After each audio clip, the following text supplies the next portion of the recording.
Hi dears, അസ്സലാമു അലൈക്കും. അപ്പോൾ ഇന്ന് നമുക്ക് നല്ല ടേസ്റ്റി ആയിട്ടുള്ളൊരു ഇറച്ചിപ്പുട്ട് തയ്യാറാക്കിയാലോ.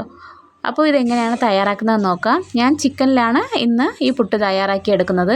അതിന് വേണ്ടിയിട്ട് ഒരു ചുവട് കട്ടിയുള്ള ഒരു പാത്രം വെച്ച് കൊടുത്തിട്ടുണ്ട്. അതിലേക്ക് 1 ടേബിൾ സ്പൂൺ വെളിച്ചെണ്ണ ഒഴിച്ച് കൊടുത്തിട്ടുണ്ട്. എന്നിട്ട് ഇഞ്ചിയും വെളുത്തുള്ളിയും ചതച്ചതാണ് അതും കൂടി ചേർത്ത് കൊടുത്തിട്ട് നന്നായിട്ടൊന്ന് വഴറ്റി കൊടുക്കാം.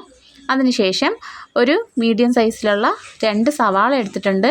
അത് നൈസായിട്ടൊന്ന് കട്ട് ചെയ്തിട്ടുണ്ട്. അതും കൂടി ചേർത്ത് കൊടുത്ത് പാകത്തിനുള്ള ഉപ്പും കൂടി ചേർത്തിട്ട് നന്നായിട്ട് വഴറ്റി കൊടുക്കാം. ഉപ്പ് ചേർത്ത് കൊടുക്കുന്ന സമയത്ത് തന്നെ പെട്ടെന്ന് തന്നെ വഴണ്ട് കിട്ടും. ഇപ്പോൾ സവാളയൊക്കെ ഒന്ന് വഴണ്ട് വന്ന സമയത്ത് ഇതിലേക്ക് പൊടികൾ ചേർത്ത് കൊടുക്കാം. അതിനായിട്ട് ഞാൻ എടുത്തിട്ടുള്ളത് 1/4 ടീസ്പൂൺ മഞ്ഞൾപ്പൊടി, 1 ടീസ്പൂൺ മുളക് പൊടി, 1 ടീസ്പൂൺ മല്ലിപ്പൊടിയും, 1/2 ടീസ്പൂൺ പെരിഞ്ജീരകപ്പൊടിയും, 1/4 ടീസ്പൂൺ ഗരം മസാല എടുത്തിട്ടുണ്ട്.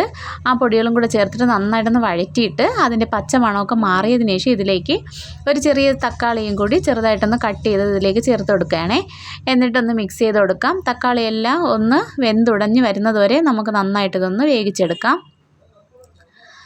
അപ്പോൾ ഇവിടെ തക്കാളിയെല്ലാം നന്നായിട്ടൊന്ന് വെന്തുടഞ്ഞ് വന്നതിന് ശേഷം ഇതിലേക്ക് 1/2 കപ്പ് ചിരകിയ തേങ്ങ ചേർത്ത് കൊടുക്കാം. അതുപോലെ തന്നെ ഉപ്പും മഞ്ഞളും മുളക് പൊടിയും കുരുമുളകും ഒക്കെ ഇട്ട് മസാല പുരട്ടി വെച്ചിട്ടുള്ള ചിക്കനാണ്. അതൊന്ന് ഫ്രൈ ചെയ്തെടുത്തിട്ട് ഇതുപോലെ ഒന്ന് ക്രഷ് ചെയ്ത് ഇതിലേക്കൊന്ന് ചേർത്ത് കൊടുക്കാം. ചേർത്ത് കൊടുത്തിട്ട് ഒന്ന് വഴറ്റി കൊടുക്കാം. വഴറ്റി കൊടുത്തതിന് ശേഷം ഇതിലേക്ക് കറിവേപ്പിലയോ മല്ലിയിലോ ഉണ്ടെങ്കിൽ കുറച്ച് നമുക്ക് ഇതേപോലെ ഒന്ന് ചേർത്ത് കൊടുക്കാം. എന്നിട്ട് അതും കൂടി ചേർത്ത് കൊടുത്തിട്ട് ഒന്ന് വഴറ്റി കൊടുത്തതിന് ശേഷം ഫില്ലിങ് ഇവിടെ സെറ്റായിട്ടുണ്ട്. അപ്പോൾ ഇതിനെ നമുക്ക് മാറ്റി വയ്ക്കാം. ഇനി എന്താ പുട്ട് തയ്യാറാക്കാം. അതിന് വേണ്ടിയിട്ട് അപ്പോൾ പുട്ടിന് മാവ് നനയ്ക്കാൻ പ്രത്യേകം പറയേണ്ട കാര്യമൊന്നുമില്ലല്ലോ. അപ്പോൾ ഞാൻ 1 കപ്പ് പുട്ടുപൊടി എടുത്ത് ഇവിടെ നനച്ച് വെച്ചിട്ടുണ്ട്. അപ്പോൾ ഇനി ഇത് നമുക്കൊന്ന് പുട്ടുകുറ്റിയിലേക്ക് ഇട്ട് കൊടുക്കാം. അതിന് വേണ്ടിയിട്ട് തയ്യാറാക്കി വെച്ചിരിക്കുന്ന ആ ഒരു ചിക്കൻ്റെ മസാല ഉണ്ടല്ലോ, അത് ഫസ്റ്റ് ഇട്ട് കൊടുക്കാം. അതിനുശേഷം നമ്മൾ തയ്യാറാക്കി വെച്ചിരിക്കുന്ന പുട്ടിൻ്റെ പൊടി ഇട്ട് കൊടുക്കാം. എന്നിട്ട് വീണ്ടും അതുപോലെ അടുത്തതായിട്ട് ചിക്കൻ്റെ മസാല ഇട്ട് കൊടുക്കാം. ഇതുപോലെ റിപ്പീറ്റായിട്ട് ചെയ്തിട്ട് അത് ഫില്ലാകുന്നവരെ അതുപോലെ ഒന്ന് ചെയ്ത് കൊടുക്കാം. എന്നിട്ട് വെള്ളം തിളച്ച് വരുന്ന സമയത്ത് പുട്ടുകുറ്റിയിലേക്ക് വെച്ചിട്ട് ഇത് നന്നായിട്ടൊന്ന് ഒരു 10-15 മിനിറ്റ് ഒന്ന് ആവി കയറ്റിയെടുക്കാം.